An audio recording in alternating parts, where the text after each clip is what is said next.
Boshoqli don ekinlarining zang va boshqa kasalliklari, begona o'tlar hamda zararkunandalar tarqalishining oldini olishga qaratilgan dolzarb 40 kunlik tadbirlar davom etmoqda. Jizzax viloyat o'simliklar karantini va himoyasi boshqarmasi tomonidan bu borada chora-tadbirlar rejasi ishlab chiqilgan bo'lib, sifatli va mo'l hosil yetishtirish yo'lida fermerlarga zaruriy ko'mak ko'rsatilmoqda.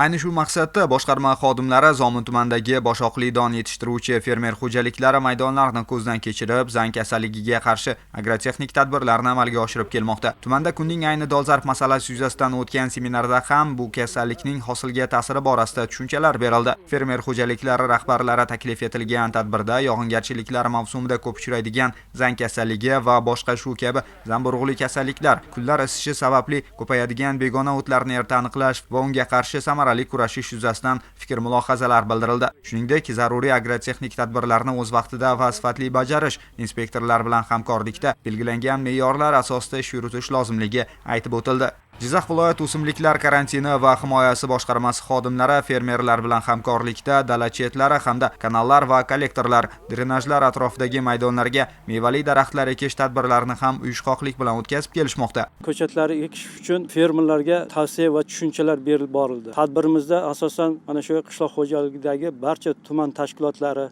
fermerlar, mahalla uyushmalari barchasi ishtirok etdi. Mana shu ekilgan ko'chatlardan hosil olib, elimizni dasturxonini serob qilish maqsadida mana shu tadbirlar o'tkazildi. Dehqon boy bo'lsa, shu yerdagi mahalla, tuman boy bo'ladi degan shiorlar ostida shu tadbirlar qilib o'tilmoqda.